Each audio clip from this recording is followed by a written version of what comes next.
Dear student, मैं जया त्रिपाठी आपकी Hindi grammar की टीचर यह आशा करती हूँ कि आप सभी लोग अपने अपने घरों में स्वस्थ एवं सुरक्षित होंगे। इस वैश्विक महामारी के कारण मजबूरीवश हमें आप लोगों की ऑनलाइन क्लास लेनी पड़ रही है और आज का हमारा टॉपिक है भाषा। भाषा शब्द संस्कृत के भाष धातु से बना है जिसका अर्थ है बोलना या कहना, अर्थात भाषा वह है जिसे बोला जाए। सामान्यतः हम लोग भाषा के बारे में यह कह सकते हैं कि विचारों का आदान प्रदान करने का जो साधन होता है वह होती है भाषा। भाषा मुख से उच्चारित होने वाले शब्दों और वाक्यों का समूह है जिसके द्वारा मन की बात बताई जाती है। जैसे किसी एक समाज या देश के लोग अपने मनोभावों को व्यक्त करने के लिए, दूसरों के सामने प्रकट करने के लिए भाषा का प्रयोग करते हैं।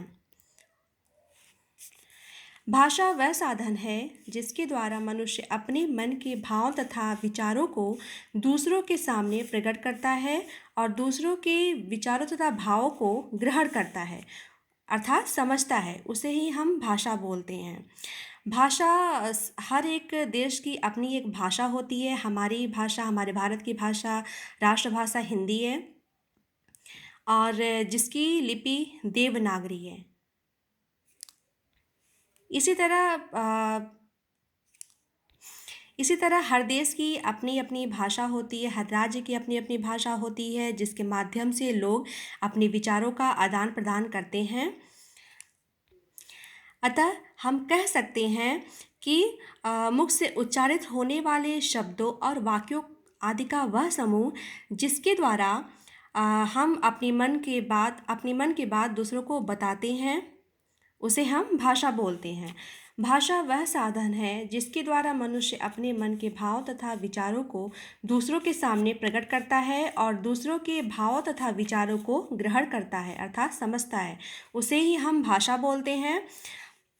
भाषा 3 प्रकार की होती है: मौखिक भाषा, लिखित भाषा और सांकेतिक भाषा।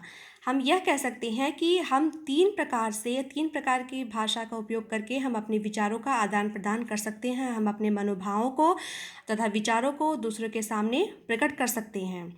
मौखिक भाषा, पहला मौखिक भाषा। मौखिक शब्द से ही हमें यह पता चल रहा है कि मुंह से बोली जाने वाली भाषा। जब हम मुंह से बोलकर अपने विचारों का, अपने मनोगत भाव का दूसरों के सामने प्रकट करते हैं, दूसरों को बताते हैं और दूसरों के मनोभाव तथा विचारों को ग्रहण करते हैं, उसे हम मौखिक भाषा बोलते हैं।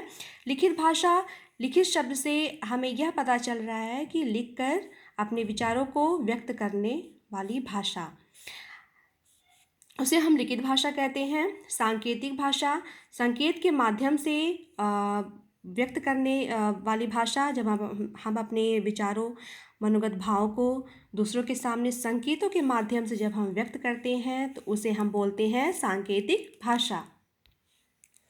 पहला हमारा मौखिक भाषा। भाषा के जिस रूप से हम अपने मन के भावों तथा विचारों को दूसरों के सामने बोलकर अथवा दूसरों के विचारों तथा भावों को सुनकर ग्रहण करते हैं, उसे हम मौखिक भाषा बोलते हैं। जैसे बातचीत, भाषण आदि।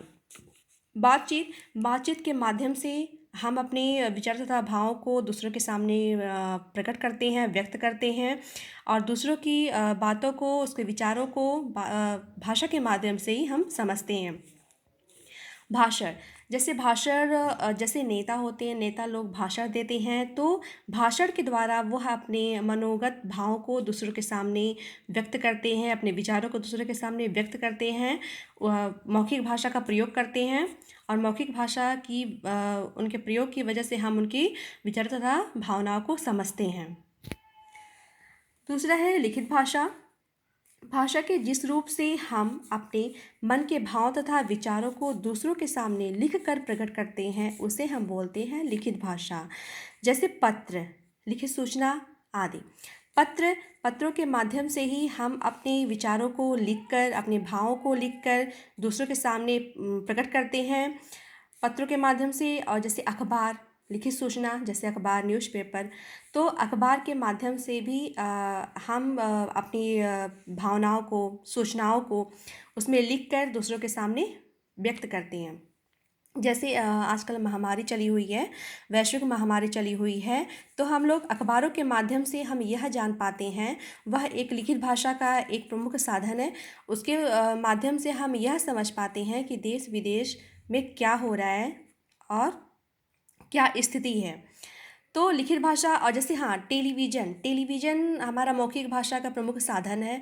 और क्योंकि टेलीविज़न से भी जो समाचार आते हैं और भी जो भी चीज़ें आती हैं उसके माध्यम से हम यह समझ पाते हैं कि बाहर विदेशों में, देश विदेशों में क्या हो रहा है। जैसे हमारे वहाँ वैश्विक महामारी, अभी मैंने बताया आपको, लिखित भाषा अखबार में जैसे मैंने बताया है, वैसे टेलीविज़न के माध्यम से भी हम यह समझ पाते हैं कि देश विदेश में क्या हो रहा है। अब हम आते हैं तीसरा हमारा सांकेतिक भाषा। भाषा के जिस रूप से हम अपने विचारों तथा भाव संकेत द्वारा प्रकट करते हैं अथवा दूसरों के भाव तथा विचारों को संकेत द्वारा ग्रहण करते हैं, उसे हम बोलते हैं सांकेतिक भाषा। सांकेतिक भाषा का हम प्रयोग बहुत ही कम करते हैं। और जैसे हाथ दिखाकर किसी को रुकने के संकेत देना आदि। जैसे कोई आदमी जा रहा है, ठीक है, और हम उसे बोल नहीं पा रहे हैं, तो अगर वो हमारी तरफ देख रहा है तो हम उसे, अगर हम कहीं बहुत ज़्यादा बिजी हैं, बहुत ज़्यादा व्यस्त हैं, तो उसे हम अपने हाथों से संकेत करके उसे रुकने का इशारा करते हैं। और दूसरा एग्जांपल जैसे ले लेते हैं हम लोग राम और श्याम का। जैसे कोई आदमी आता है, राम से पूछता है कि श्याम किधर है, और वो बहुत ज़्यादा अपने कामों में व्यस्त है, तो वो अपनी आँखों द्वारा, अपने हाथों द्वारा वो इशारा करता है कि वो यहाँ है या मेरे सामने है, ठीक है। तो वहाँ पे हम लोग संकेत भाषा का प्रयोग करते हैं।